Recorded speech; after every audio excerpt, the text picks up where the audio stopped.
welcome to Human Tech, a podcast about the intersection between humans and technology. My name is Guthrie, and I'm here with Susan. Hello, Susan. Hi, Guthrie. And this time, you get to do the intro. We have a special guest that I'm really excited about. This is Elizabeth Rosenzweig, and she has many titles, so I'm just going to give you a couple of them. So one of the things I think she's the most well-known for, and we'll talk about, is she's the founder and director of World Usability Day. She's also a principal consultant and an adjunct faculty member at Bentley University. So, hi, Elizabeth. Hi. Hi, Susan. Hi, Guthrie. Yeah, so Guthrie, you've never met Elizabeth in person, have you? No. Okay. Never yeah, know. so I have. Yeah. I have. And we've done. I have a lot of familiarity with the day itself. With the World Usability Day. Yes, that is our most popular day of the year. Oh, that's great to hear. Do you know how he means that, By Elizabeth? like a factor of 10. Okay, Right. so Explain what you mean by that, Guthrie. Oh, just whenever that day, no one will call us to do any work, and the moment that the day sort of begins to sneak around, the phone just rings off the hook, and we usually have to turn people down because we can only do one. Right. There's Right, only of one course. World Usability Day. I wish you would have done like Usability Week, or sort of Well, like the LGBTQ that's month. a good idea. that, and I don't know if that's a lead into a conversation or just a dream, but we actually have a lot of plans. So the idea, though, is really just to do something around that time of year, second Thursday in November. Originally we thought of it like Earth Day, that it would be a day where people could sort of rally around and raise awareness of how important it is that humans and technology work better together. Do you remember the first World Usability Day? Absolutely. What year was it? So it was 2005. Okay. And I remember thinking, if we're on like two continents, I would be thrilled because the whole idea, we had this charter, and we, had, which we're actually going to go back online with, our principles. And it started with the notion that, human error is a misnomer.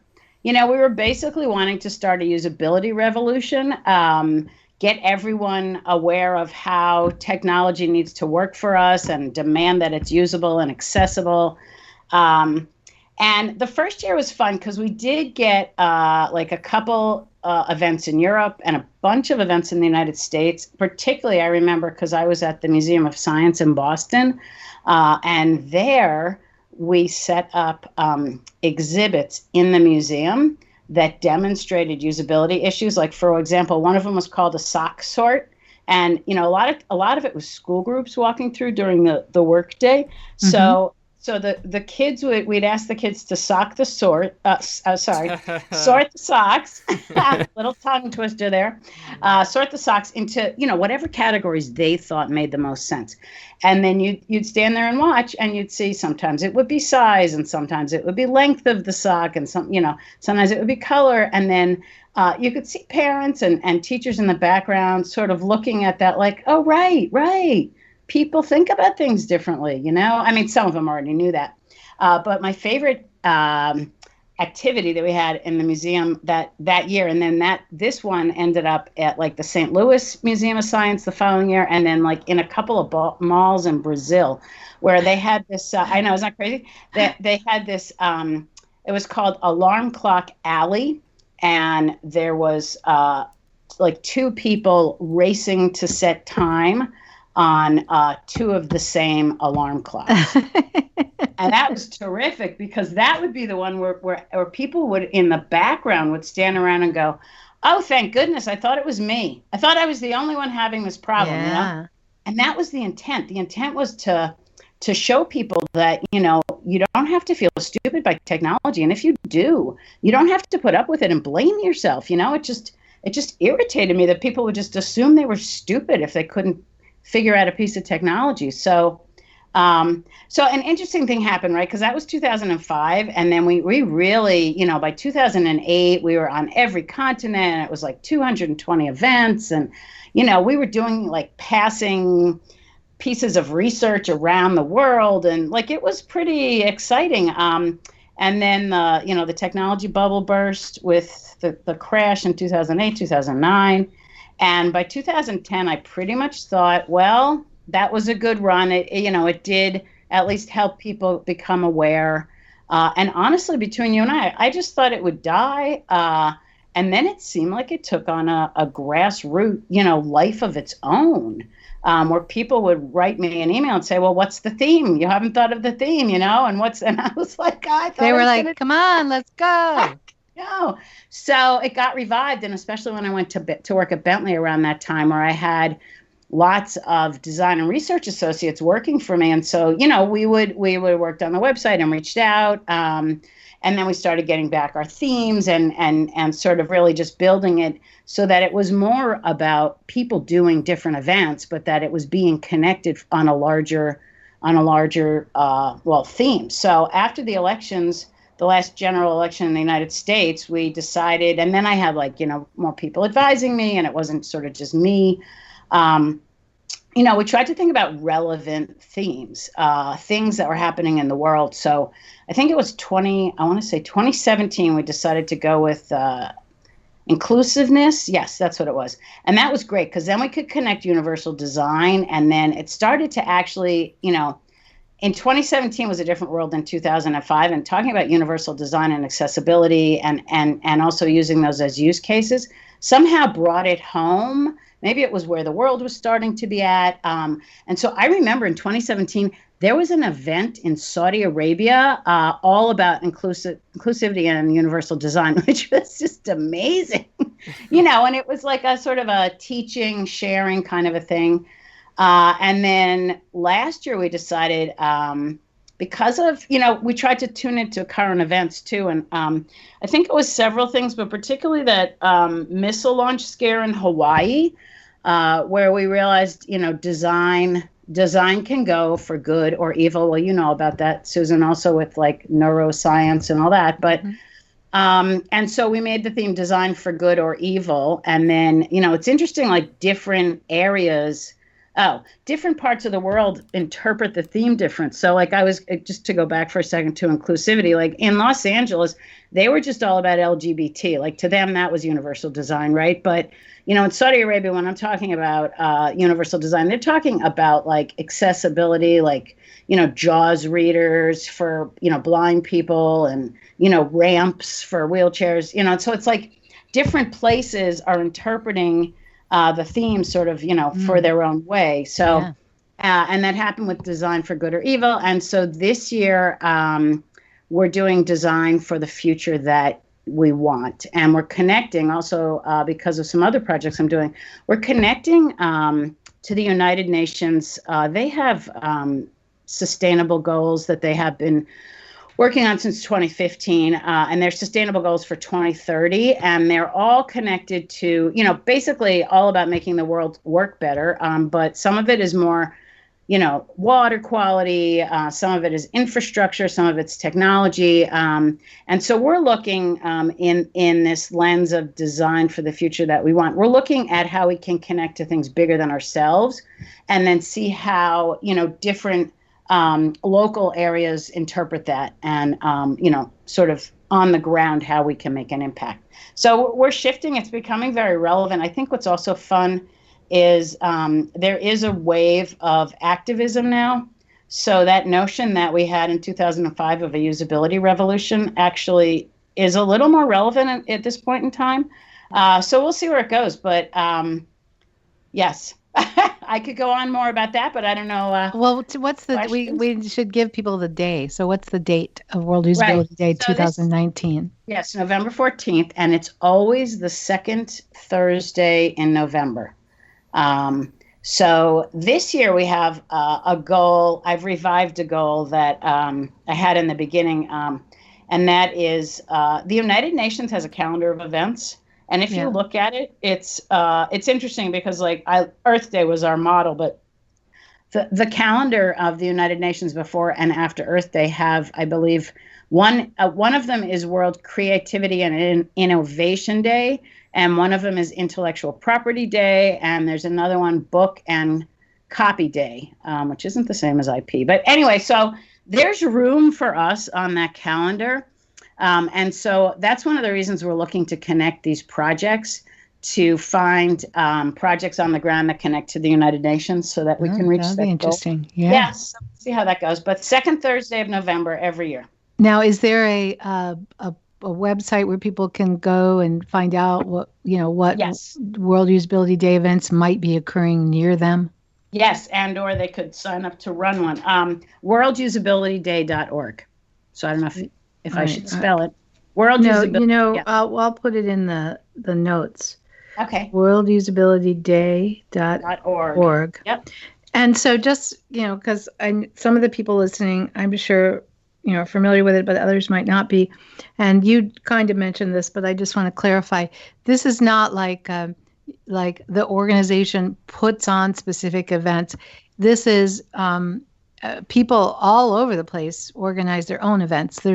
And so if anyone's listening and there isn't one near you and you want to put something together, just go ahead and put it together. And also, I know, Elizabeth, a lot of,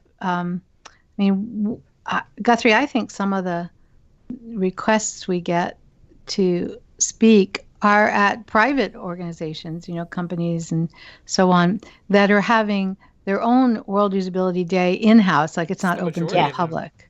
Yeah. Majority of them. Yeah. So I would just want people listening to realize you can do that too. You don't have to open it up to the public, but if you want to, that would be fun also. Right. So the idea, just to sort of build on that for a minute, the idea is that everyone can get involved. This is, inclusive, because we're spreading the word. We want, people to feel empowered to make technology work for people. It is, we are interested in making things for the greater good. And so that's why, if you want to do a meetup at a bar, like we've had that. I think there was one here. We did one someone did one in Sydney, Australia. I thought that was great.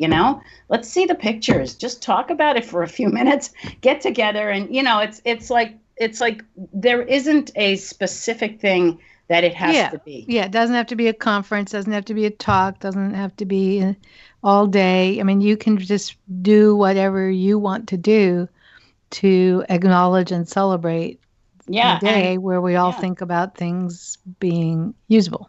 Yeah. Yeah. And extra points if you want to start a project about it. And if you do, about the theme, if you do, or you're interested in any of this stuff I mentioned with the United Nations, there is a place on the website to reach out, and I get the email. So great. I will respond. Yes. Now, I want to, Elizabeth, there's so many, you and I, we get together or we talk on the phone, and it's like the time just flies by and we feel like we just started. Exactly. So Guthrie, you're going to have a really hard time getting a word in, but just go ahead if you want to. Just like jump in. Absolutely. And try. I'm here. So I know how to interrupt people. I went to law school. I'm really good at that. Oh, excellent. Good training. So, yeah, but you haven't tried to interrupt. Zing. I'm polite. Yeah. Okay. I'm not going to get in that one, but. So, one of the things I want to talk about is your book. But before we talk about your book, I want to talk about the intro to your book. Oh, yes. Because it's just such a wonderful introduction. Oh, it was written by me. I know. So awesome. so I have a vested interest. But I want to mention that because this is like, and Elizabeth, you're probably tired of hearing about this, but it's like one of my favorite stories that I got to talk to you, and I write about it in not introduction. It's a forward. It's the foreword. Even before the introduction. Before the introduction, the foreword. I got the first word. You did. Yes, I was. But I write a story in there that I won't tell the whole story, but I write in there about the conversation we had in 2004. And we were both at a conference, and we got together for like tea or coffee in the morning before all the conference stuff started. And you started talking to me about your idea about World Usability Day. Yep. And now we know that memory is long-term memory is not particularly accurate, right? Yeah. Yeah. So I have no idea if this memory is real, but I'm sticking with it. Because my memory of it is that you were like, I don't know, this might be a good idea. It's not like you were like totally convinced and it was a go and you were working on it. You were like, what? Yeah, I'm thinking about this thing. And I just was like, do it. Do Yeah, it. that's right. I remember. I thought it was the best idea. Yeah. So, Yeah, I remember that. That's my memory. I mean, I was also testing the waters of people, that I thought, oh, you also understand the field. You've been, around the same amount of time. You know a lot of the people. Like, would this fly? So yeah, so I said, do it. And and here we are. And it worked. Yeah, no, it definitely worked. Yeah. All right. So now tell us it. Now that I brought up the book, tell us about the book. Right. So it's interesting because, having been working in all different aspects of the field, starting with, companies for 20 years and then consulting and academia, and then watching the field evolve. And I think I got the idea to write this book, Successful User Experience Strategies and Roadmaps, published by Morgan Kaufman in 2015. And so I got the idea for it because then after all those different experiences, I started teaching a class in the Human Factors and Information Design program at Bentley, and it was testing and assessment programs. And it's a required course. And what's interesting is, I as the field grew, I've been working in all these different methodologies and doing all these things. But at the beginning, we didn't give them a title or say this is field methods versus this is a usability test versus that. And so it was so fun to teach it a few times. And then I realized that I had a lot of this in my head of the evolution of the field and, the tools and all of that. And that because I've worked with so many people, I have so many possibilities for case studies. And I had been talking to Morgan and Kaufman for various different things. And I had written already 4 chapters in other people's books, so they knew who I was. So when I had the proposal, it went out and I wrote it. So it's 2 or 3 different audiences. At the more general scale, the audience is for somebody possibly in school in undergrad or graduate, but also not just working in technology, wanting to understand what does a successful user experience look like? What does it mean? Where did it come from? How could I get one? There's a lot of practical takeaways. There's, case studies of all different types of things. And then at a deeper level, if you are actually running studies or trying to solve a research program in your company, you could use the book as literally a roadmap. And I sort of tested some of the ideas out as I was doing my consulting, realizing that, sometimes and then the third category was specifically for, say, product managers or development manager, more the manager level, who are actually managing projects, but maybe didn't completely understand what user experience is or is used for. And, when I actually remember when I first, published the book, I gave a few of those away to some product managers. And indeed, yes, they did seem to think it answered a lot of their big questions. But my favorite part's not just the methodology, is the stuff in the beginning, where I think I like to think back to what we used to call usability. And to me, that's the piece that is connecting all of it, that no matter what we're calling it, user experience, all the other things, information architecture, the user design, like all the different pieces. I think it's usability because usability is about how a human uses like an object at the most abstract level. And then my favorite example is the Kodak example. And, my original training is as a photographer and a graphic designer before I, got into computers at all. And so I've always there's always been a place in my work and my expression with photography. And so when I was in graduate school, a lot of my work was around, how, say, an artist or a photographer would use technology. And then I ended up working at Kodak, so I was able to connect all the dots there. And then it became clear to me when I was in the research labs that the Kodak camera was actually a great example of a very usable, of usability. So, and I use that example in the book. So, you know, in around the beginning of the Industrial Revolution, there was some photography available. It was more daguerreotypes or wet No, plate. wait a minute. I want to clarify something. Yes, please. I'm going as You weren't working at the time of the Industrial Revolution. No, thank you so much for pointing I that just thought I would. You're a good friend. Thank you so much. Just, you know, let's just make this Well, clear. for the younger kids in the audience. What?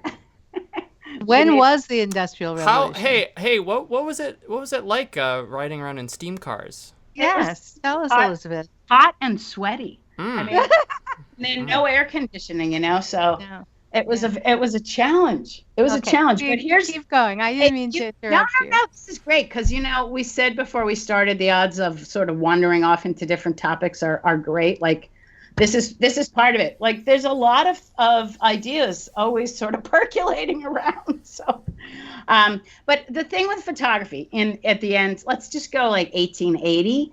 If you wanted to take a landscape picture, you had to take a horse and a cart. You had to wet your plate out in the field, you know, get it to the camera, take a picture, and then develop it, like out in the woods in a field somewhere. So it was a very difficult technology to use. You had to be an expert in that technology to use it. And what George Eastman actually did, the founder of Kodak, was create he made that technology usable. So he figured out that, you know, we need dry film. Like he broke it down into little pieces and he solved each one. So like if a human being wants to take a picture in a field, what do we have to do so they, you know, like somebody doesn't have to be an expert? And he figured out dry film. And then he bought a dry film company, and then he invented this roller to make it roll. And then he came up with this little camera. And so he had all the pieces together, but I think it wasn't completely a good user experience until he figured out a way to make it very usable, which was this.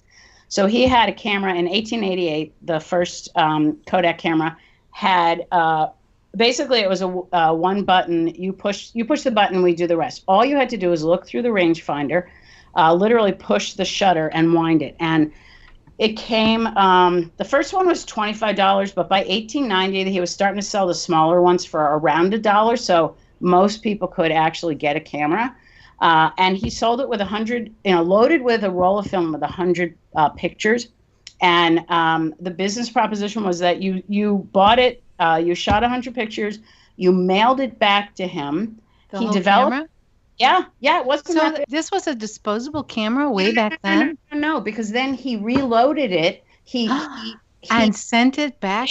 Yeah, and it worked. No, it really. I never thought of that. I didn't know that's what the cameras were doing. You know, it's as we're talking about cameras, I'm assuming that there's some people listening who don't even remember, you know, non-digital cameras. Film. I know. I'm talking about film. Now, Guthrie, you remember film, don't you? You're old enough to remember when cameras used film of some kind, aren't you? Yes, I am. You said yes. Because I know you used disposable cameras, which had film in them.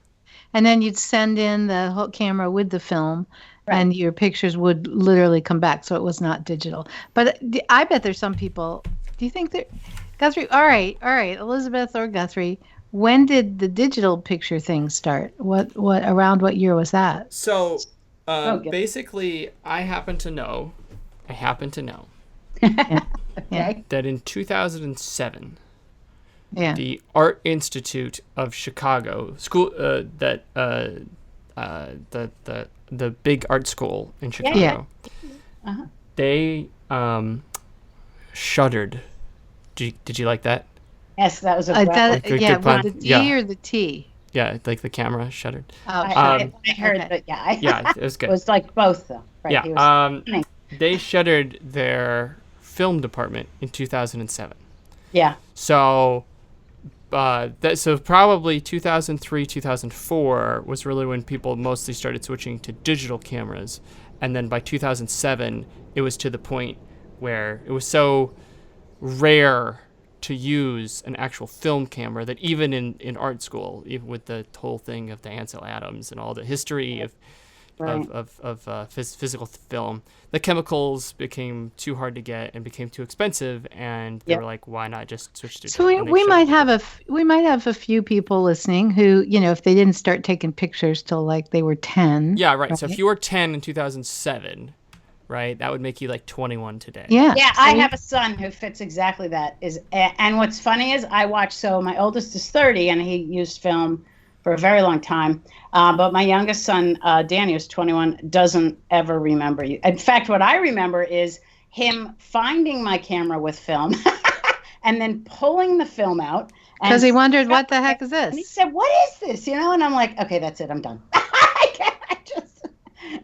So I think that's the generation that probably never took pictures with film. But, I recommend anyone who's really young listening. I don't think we have anyone who's that young, but if we do have any listeners who are that young listening, I recommend just as an experience, looking at some film. If you can get some film and look at it under a microscope, or I guess very high. The problem is that like a lot of like the Walgreens film development stuff, it's just not high quality enough.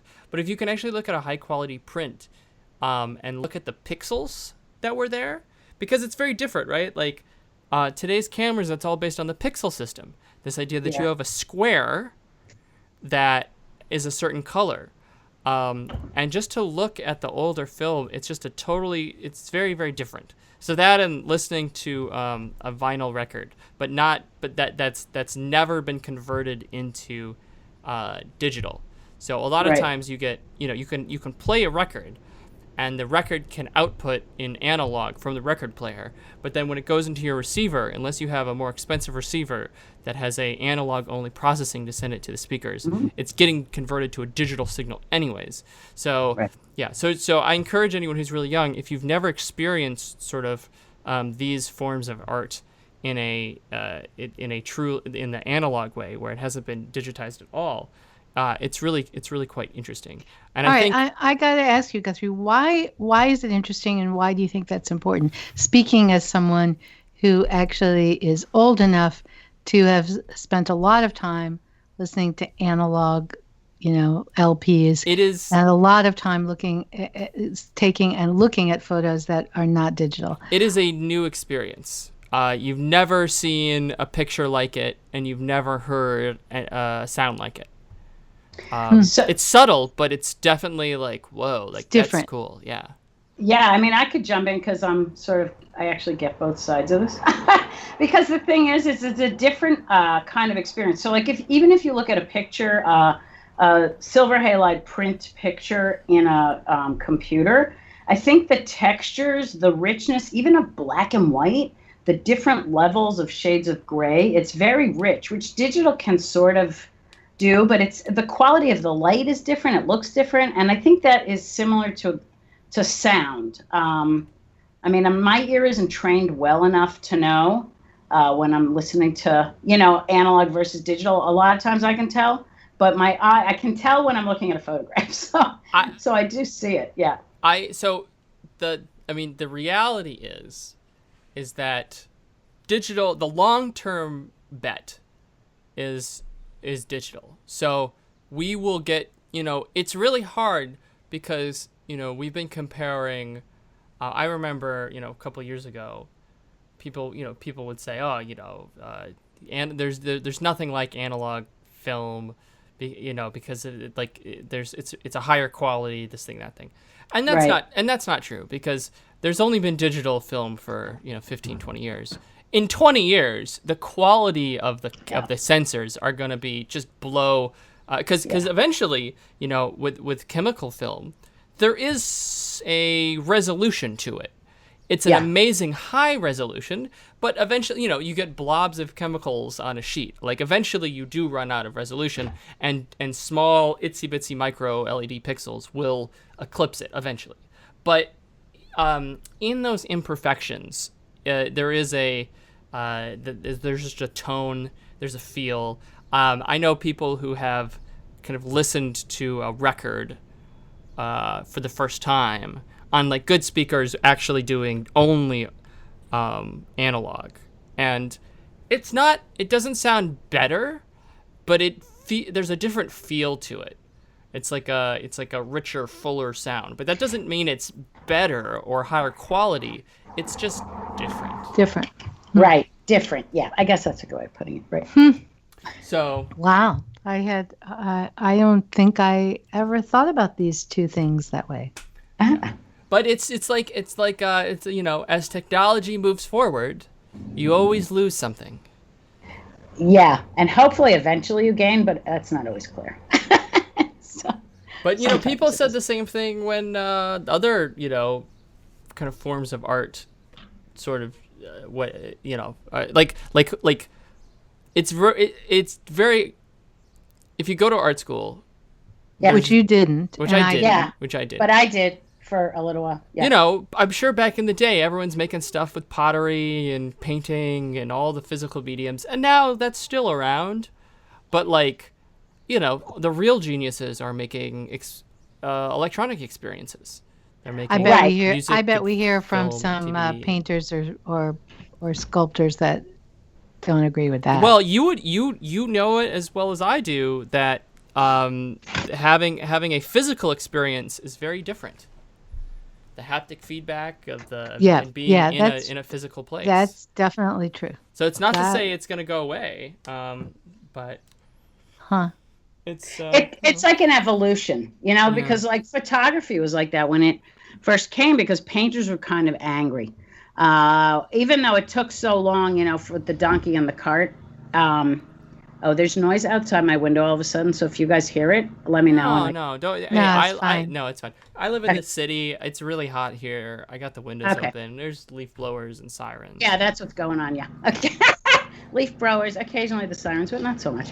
But anyway, so photography was sort of like that, right? Because at first the painters were like, "This isn't art. Don't call it art." Yeah. And even the photojournalists, when people started taking pictures, because like Matthew Brady, he took the photographs of the war, which by the way started to change the way people thought of war, because I could see pictures, but it raised a question: is it real? Is it not real? Turns out he set up some of his pictures, so even the painters are saying, "See, it's not really it's not really real," And there's always a resistance to whatever the new transformation is, but I think it's evolution. It's just going to keep sort of changing, and that's where a good user experience comes in, because it's our job to make things more usable in whatever form they are, so that they work for people. So all right, all round circle here. Yeah, I have another question for you. Then I'm going to take us off in a different direction, because that's part of my job here. Yeah. Okay. You mentioned before we started recording, you mentioned the words SIG Chi 2030 vision. Yes, I did. That's right. And so you're going to have to, first of all, explain. There's a lot of people who don't even know what SIG Chi is. So yeah, this is a new thing that I don't know how new it is, but this is something you're working with others on. Right. That's great. So go ahead. Tell us what this is. All right. So first of all, it's part of the Association for Computing Machinery. So the Association for Computing Machinery, their offices, the association's offices are in New York City, but it's sometimes that people might know that as ACM. Yeah, ACM. There you go. Right. And so there's about like 100,000 members all around the world, and a lot of like computer engineer types.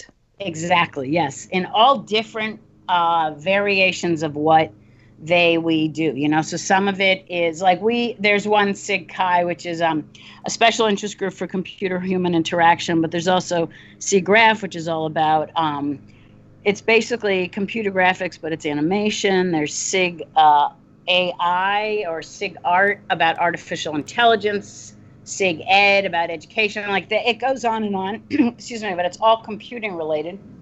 So SIG Chi, I believe, is the second largest, a special interest group, or is it?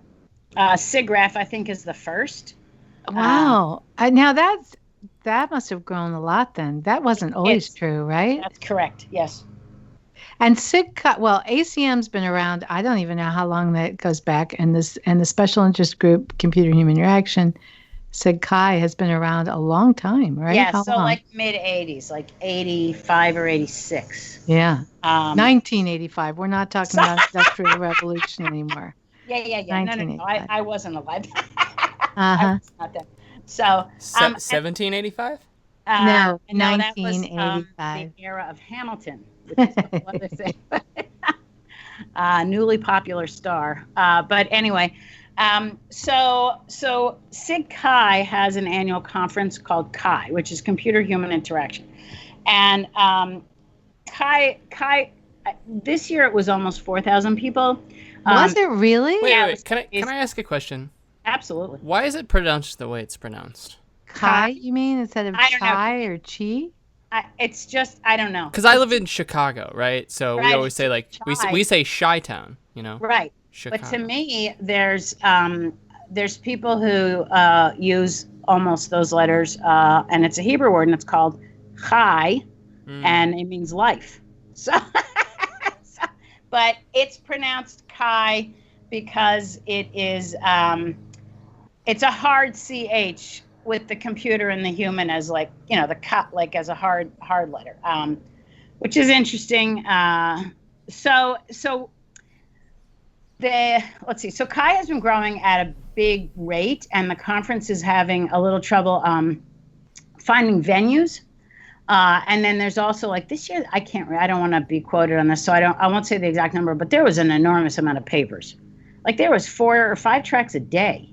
And it was like 5 days. I don't know. It was overwhelming how much was going on. And there was no way you could see it all or be part of it all. So SIG-Chi decided to basically commission a small group of people. We have 10 of us, and we're led by 3 members. So it's 13 altogether. 3 people have been leaders in ACM and Chi for many years. And our mission was to come up with a vision for what the Chi conference would look like in 2030. And so they brought together 10 people, I would say at least one from every continent except for Antarctica. And then, you know, a good mix of practitioners and academics, a really nice mix of ages. And you know, the first meeting, we had like a couple of video conference meetings. And it was great. It was nice because I've been on video conferences, but never with 13 people, all with a picture. Yeah. And it's run so nicely, you know, you could see it was really human computer people, you know, where we all were focusing on what we could see on the screen. So, you know, we were like doing an ice mixer where we would talk to the person who was to the right of us that we could see. It was a funny little game because not all of us saw the same. It was kind of a fun icebreaker to do online. Again, never having done that before. That was. And do you remember what technology you used? I think it was Zoom. Okay. It was a lot of academics, so we were all like, I used that to teach actually. So anyway, so then we had an in-person meeting in Chicago, or Chi. Is that how you say Chi? Chi-town. Yeah. Chi-town. And then it's really shy. Shy. Oh, sorry. Well, it's because it's like Shy. Chicago, right? Chi-town. Because Okay. chai would be with like the T. Yeah, I know. Okay. That's Gotcha. okay. And then so we came up with some plans while we were in Chicago, basically to do like participatory design, card sorting, data collection during the Chi conference in May, and then come back. You mean you were doing these techniques in order to gather data on what? On what Chi 2030 conference should look like. Okay. So it wasn't just the 13 of us coming out with what we thought it should look like, because we all clearly had thoughts before we even talked to people. And I think that was why they brought us together. So it was great. We came up with a card sorting activity. We had a survey. We had affinity diagrams. We had a lot of casual interviewing. And so then we met back in New York a couple of weeks ago to collect it and vote on what we thought the recommendations were. And we're preparing our recommendations, now. But a bunch of initiatives started to spin out from that. One of them happens to be where World Usability Day might be in 2030, and if we can connect some dots between the United Nations and maybe some of the bigger goals of CHI, again with those United Nations Sustainable Goals, because one of the issues that CHI is struggling with is a global problem. You know, for example, how do practitioners and researchers from countries that are developing, that don't have money to travel, how can they equally be represented? How can they come, right? How can they participate? And it's interesting because a couple of years, and depending on where the conference is, CHI has actually used robots but I think there's like 30, so there's a limited number where people can sign up. You get a robot, you drive it around for a few days, and you can go into places in like driving your robot. You can go in remotely. And that's interesting because people, like I was at one of the CHI conferences where that was happening, and people were actually stopping and talking to their friends who couldn't travel but were sitting at a computer at home, wherever home was, talking to, you know, the person in the room via being a computer, being a robot. So there was some interesting ideas that we thought we could try out, but of course they cost money. And so there's all sorts of barriers that we're trying to get through. And this year was interesting at CHI because there was a lot of discussion and voices of people, you know, who had disabilities, who felt perhaps that, you know, CHI wasn't, you know, doing universal design as much as they could have. And then, you know, it turns into partially a venue issue, not just the conference. And so anyway, there's all sorts of interesting items that came up. And we're thinking about different ways of trying to make recommendations. I think particularly around, and again, we haven't decided yet, but I could just say some of the feedback came up with, you know, a lot of people expect CHI to maintain standards with peer review, so that, you know, they need to publish something. This is you know, an esteemed place to publish it, and so the standards shouldn't go down. But then at the same time, when you're getting so many submissions, do you need to present them all at the conference, or is there another way of perhaps, you know, having something more of a journal model? And then how do you do other activities with things bigger than yourself? So how can we connect to these other communities, you know, who are trying to do more local things, like a little bit in the model of World Usability Day, where, let's say, you know, this happened in the Middle East and also in China, where certain countries, you know, were not able to get a visa to come to, say, the United States. So then what other things can we do that also doesn't include everyone getting on an airplane? So, you know, we're just sort of wrapping that up, and I'm not sure, you know, where this will be discussed, but I think, you know, by the end of July, we should be able to talk about it more. It's just exciting for me because I'm happy to see, you know, an organization like ACM and SIG-CHI starting to look forward the same way World Usability Day is, and the United Nations. You know, like there's a lot of work to be done to make the world a better place, and I'm glad we're all starting to look at those things together. So thank you for asking me about that, Susan. Yeah, no, I have a question for you because, you know, Guthrie and I, we just came back last week. We were at the UXPA conference, right? Which is another conference that has been around for, you know, quite a long time. Late 90s, I think, yeah, 20 years or 21 years or something like that, and it still seems to be going strong. Although I know it went through some ups and downs in terms of attendance over the years. There's so many more. You know, I was talking to someone at the conference and saying that, you know, years ago, there was kind of like two conferences, maybe three in the U.S. You had, if you were interested in this whole, you know, usability, computer-human interaction, you had like the Ergonomics Society. Oh, yes, HFES. Remember those guys? Yeah, you had that, which is still going on. You had UXPA, which was called UPA, Usability Professional Association, earlier. And then you had the SIG-CHI conference. And, you know, it was like those three. And some of us went to all three, and some of us went to one or two. You know, we did what you could. And now, how many, you know, there's like so many conferences. Like there's little local ones that are really popular and really good and not that small, you know. You know, you have a huge group in Boston does does a big one. And then there's other, organizations. But so I find it interesting that even with all this proliferation of more conferences, that Sig Chi has, grown. I mean, I haven't been to Sig Chi very often, and it's been quite a long time. And it was not 4,000 people the last time I went. So do you have a sense of why that conference in particular, is still so strong? Oh, yeah. Well, first of all, it's ACM. So ACM has 100,000 members. None of these other organizations have that many. Like even UPA, then UXPA. Like at our height, we had about 25 at UXPA, and the membership has gone down in terms of, just international members, because there's a lot of local stuff going on. So there's that. But I think the other piece is that ACM and all the different all the different special interest group, the SIG graphs, the SIG Ed, all that, they're all supported by ACM ultimately, and they have requirements of financial, how much they have to have in the bank and what they do. And then they get a lot of support from the professional staff.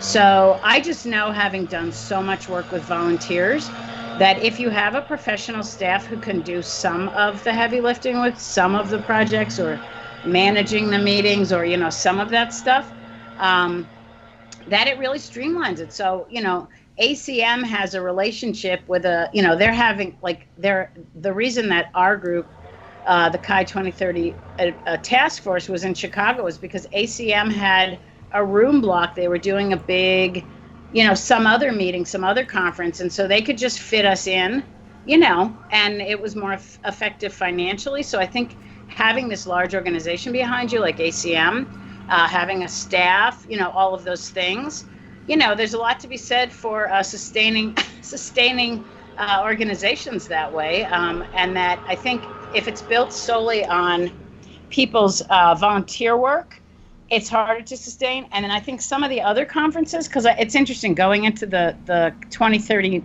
meetings, I was doing my own research, and I realized some of those smaller conferences, they're either run by chapters of like UXPA or Chi or SIG Chi, or I think IXDA is another one, or IA Institute. There's all these, but a lot of them are chapters of them.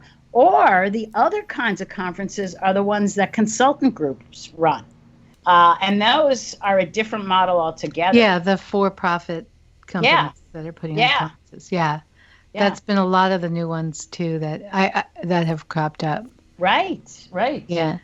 So that's interesting. Yeah. So okay, now I'm gonna ask you a question that you probably didn't see coming, and maybe it'll be hard to answer. So if someone is not, they haven't been to a lot of conferences, and so they don't have the favorite that they always like to go to every year kind of thing. What conference should a, person who's relatively new to the field of either computer-human interaction or UX, and they say, I'd really like to go to a conference, what conference would you suggest they go to? That's a really great question, because there's so many all around the world. But, I'll before I answer it, I'll just say it's possible I'm biased, but the one-day conference that Boston UXPA runs sells out at 1,000 people. Oh my gosh, really? Yeah, and the range of people, we do have people coming from Europe to present. We have people from all over the United States. And, there's tracks for different levels. There's tracks for different levels of people to present. One of my students actually presented in the 10-minute talk track this year. And then all the way up to last year, I was on a panel where we did, we called it a Qual versus Quant Smackdown. And we had myself and Mina, I'm sorry, I always say her name wrong, Kapamandram from Bentley. And we were taking the Qual side. And Tom Tullis, do you know him? Sure, I know Tom, metrics. And Michael Fritzy were taking the Quant side, and they dressed up as wrestlers, Worldwide Federation wrestlers, and I dressed up as Wonder Woman, and Mina dressed up as the Queen of Wakanda. And we had a whole, it was fun, but we really did illustrate the differences about like qualitative big picture thinking and visioning versus, measuring, finite metrics and sort of, of course, the end of our little panel smackdown was that we obviously need each other.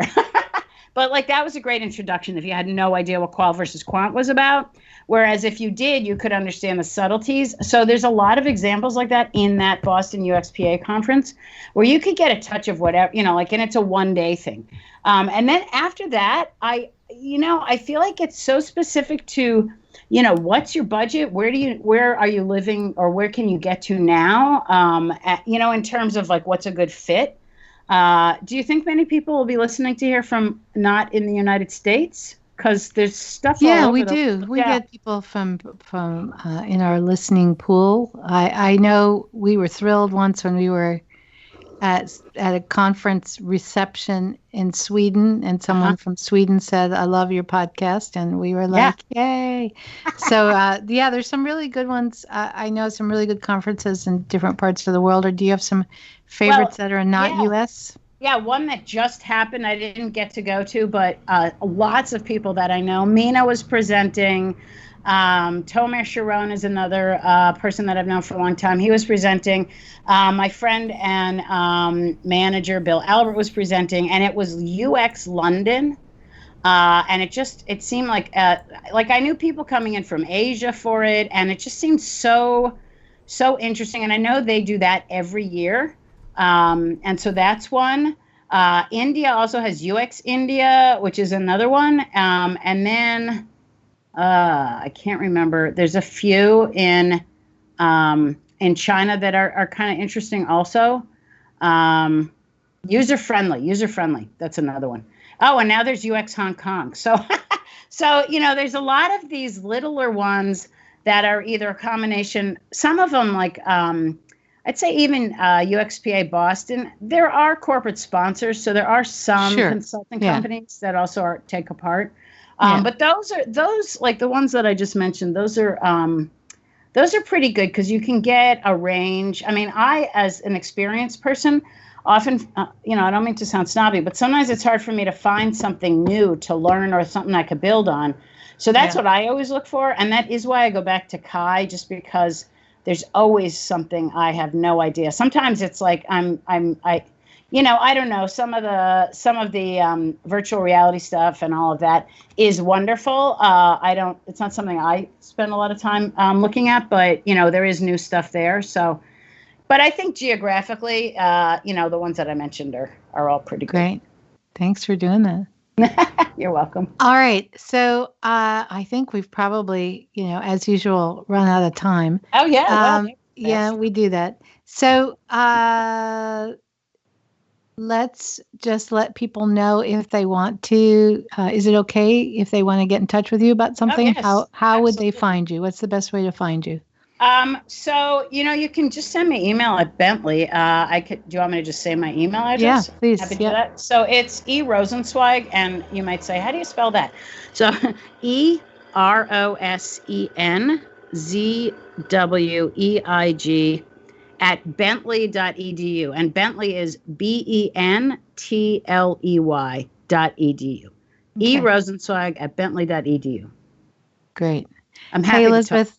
Thanks so much for coming on. It's been great fun, and I'm glad you were there at the beginning of the Industrial Revolution. I just want to put in my 2 cents. It was a pleasure, and I appreciate that last point as well. But it was a pleasure. It's great to have known you so long and to work with you so much, and also it was fun to chat with you, also, Gunther. Yeah. All right. Thanks. Bye-bye.